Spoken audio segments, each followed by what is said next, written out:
Alright, so today I'm going to be working on my Yamaha Wolverine 350 here. This is a 2005 model, and what we're going to be doing to it is putting in a new top end. So that means just piston rings, not a whole top end. But this thing's burning a lot of oil. I've already done the valve guide seal, so I know it's definitely the piston rings that are worn out, or maybe just the oil ring, but I have all of those. So we're going to go ahead and install those. And the first step to doing that is taking off all the bolts of these plastics and then pulling off this big plastic piece here, pulling off the gas tank so that we have easy access. And then obviously, since the gas tank's going to be off, we're going to need to disconnect all these fuel lines here. So I'm going to go ahead and get started on that now. Now that I have all the plastics off here, the next step is going to be to remove all these lines. So like this vacuum line up here, we're going to take that off. This carb inlet here, we're gonna take that off, and we're also gonna take the exhaust off. And before you do this, I want you, if you guys are doing this at home, you need to look and see if your studs are all rusty and crusty and have obviously not been taken off in years and years. You want to get a torch and just torch the heck out of it. Like, just torch it. If it's red, torch it until it's red hot. If you don't have a torch, just go buy one, because trust me, you're gonna need it. Once that gets red hot, the metal there is gonna expand, and then once it gets cool again, it's gonna contract. And then once it does that, that should break free the nut a little bit better.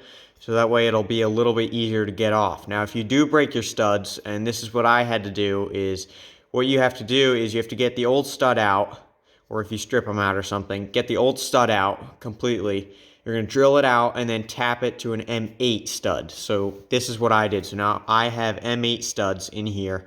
And these ones are much thicker and stronger. I'm not really sure why Yamaha went with M6 studs, but those are not very nice and they're not very good because they break way too easily. So once you drill and tap it, you can go to any auto parts store and get some head studs for that. And you can see mine are a little bit bigger because they're M8s. And these ones should be at least a little bit better and not break as easily.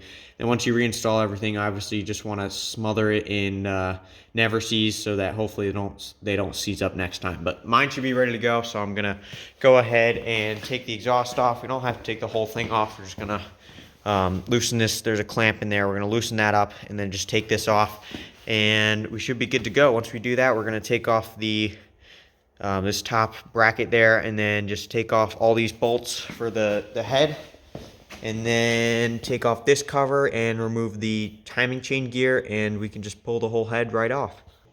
In order to get this head off, you also have to take off the timing chain, and the way you do that is once you take off this cover here, you don't actually have to take off this vent line, but once you take off this cover, you'll see where the timing chain attaches to the sprocket there, and that turns your camshaft there. And in order to get this off, what you have to do is remove this bolt here, and once you do that, you can take off this plate and the sprocket itself and remove those from the quad, and then attach a string onto this chain here and tie it up on the frame rail or something like that, just so that the chain doesn't fall down inside your crankcase there. But right now this thing has a lot of pressure on this chain, or this chain has a lot of pressure on it. And in order to relieve that pressure, you have to go over here to the chain tensioner. Now, I already loosened all this up, but you're going to want to take off this bolt here. And underneath here, there's a spring, which pushes down on a ratcheting mechanism, and that tightens your chain for you. So you can see that spring and that bolt there. We're going to put that aside. Once you do that, you can just take off this entire tensioner. Alright, so you can see I just pulled the head off. It's pretty straightforward. As long as you get all the bolts out, you can pull it basically right off. And then you just have to pull this chain guide out of the top. You can pull it right through here when it's on the machine. And then once you do that, you can just pull it right off, and it's nice and easy. So the next part is going to be, I just pulled off this head gasket, and you can see there's one guide here. Don't lose that like I just did. Don't do that. But once you pull this off, take the head gasket off, or you could do it later, up to you. Then what you want to do is take out this bolt here, and once we take that off, we're just going to slide this right off of the machine. And that's going to leave us with just the piston sitting on the crankshaft there, the connecting arm. And then we can access the rings and install the new ones, and we should be good to go. Once you pull the bore off there, again, one last time, put the string on the timing chain there to make sure that it doesn't fall down into your crankcase. But once you get it off, there's a couple things you want to check. Number one being, are your rings all aligned with each other? If they're all aligned with each other, and I'm talking about the ring gaps, you can see one ring gap there. If there's a ring gap on the second ring right below it, that would probably be an issue where that's where most of the oil is going. You can see it is staggered, so the second one is right there. It should probably realistically be on the opposite side of that. And then these two gaps are kind of close to each other on the oil ring.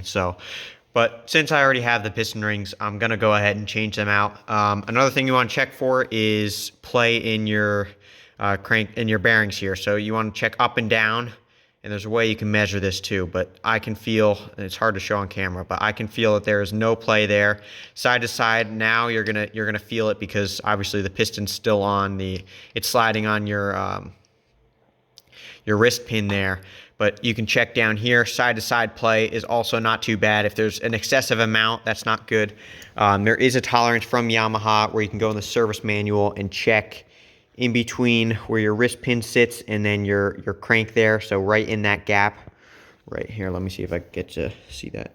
So right in that gap right there in between the connecting rod and the crankshaft there, you want to check that gap with some feeler gauges, and if it's outside the tolerance, then you're going to want to go ahead and replace it. So, but that's basically it. Mine's all in spec, so all I need to do is the rings on the bore here.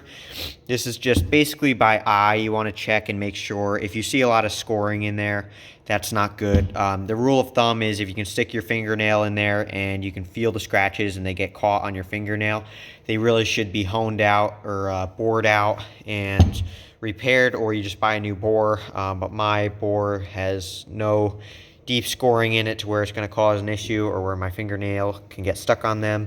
So we're pretty much good here. So all I need to do is just throw in some new piston rings. So in order to do that, we're going to walk the piston rings up the piston. It's going to be hard to do with one hand here, but basically going to just want to walk these up one by one. See, there's ring number one, and that should pull off of there. Next, we're going to walk the second ring up into this groove then. So it's sitting right inside of that groove, and then once it's in that groove, we're going to just walk it right off the top of this. For the rings that are already on here, it's not a big deal if you break them because I'm just going to throw them out anyway. But when you're walking the new ones on, what you're going to want to do is obviously just make sure you walk the rings on one by one. So if I'm putting the ring on for the this groove here, I'm going to walk it onto the first one first. Once it's already on there, I'm going to walk it to the second one, and then so on and so forth. So I'm going to go ahead and do that now. Once you clean the mating surfaces where all the gasket is all caked on and you get all that off, what you're going to have to do is go ahead and hone the cylinder. And the way you do that is with just a cylinder hone here. They look like this. And essentially what you do is you stick this down inside the bore with this end attached to a drill. And you go on a medium speed going up and down at a consistent pace in order to get a crosshatch pattern. As you can see on this bore, it should look something like that, and that it's hard to see on camera, but that has a good crosshatch pattern on it. But before you do that, what you're going to have to do is clean out the bore, and you don't want to use paper towels or anything, because those will come apart and kind of stick inside of there. So what you can use to clean it is just regular coffee filters, and that should be fine for it. So once you clean it all up and it's nice and clean, what you're going to do is put some oil on a coffee filter. You can use honing oil or just regular 10W30 motor oil, just to lubricate the bore. And then after you do that, you can go ahead and hone it. And then afterwards, once you hone it, you just want to clean it off real nice again. Apply some oil or assembly lube on it, and then you can go ahead and reinstall it on the machine. After you go ahead and hone the cylinder, all you need to do is just clean off this mating surface with the gasket with a degreaser, so that way it's nice and clean and it's nice and ready to get sealed with the head gasket. And you can see down here, I have a nice crosshatch pattern, and it's ready for the rings to seat in. So I'm going to go ahead and reinstall this on the machine. once you get your new rings installed here, you want to lather everything up with assembly lube or oil. You can see mine's just covered in it. And then the ring gaps, so the end gaps there, you can see one right there. They need to be staggered so that you can see the second one. The second piston ring is supposed to be right there. And then the first one, the one on the top, goes exactly opposite to that. That one goes right there. Then the lower oil ring, so you can see right there, that goes right there. And then the upper oil ring gap is right there. So everything's where it's supposed to be. So all I'm gonna go ahead and do now is fish this string through the hole in the bore, pull this chain through the bore, tie this to the frame, and then what you have to do is just basically just squeeze these rings and kind of force that bore right onto the piston there, and it should go on pretty smooth. So this is all back together now and it runs. It's smoking a little bit, but that's because of all the assembly lube that we put on everything. So after I ride this for a little while and break it in, that'll go away, but it's all essentially done. I just have to put the plastics back on, but yeah, it runs. So go ahead and shut that off. There's one other thing you got to check. Once you put everything back together, I usually let it run first. But if you look under here, you can see there's a bolt right there. And what we're going to do is just pull that out, pull off the spark plug wire and let it crank for a few seconds, and oil should spill out of there, and that'll tell us that oil's getting the top end. If oil doesn't come out of there, then oil's not getting to the top end, and that means something screwed up with either the oil pump or all the passages. The passages could be clogged. I could have not put an O-ring in there right. So you want to check that. So I'm going to go ahead and pull that out now and see if there's oil getting to the top end.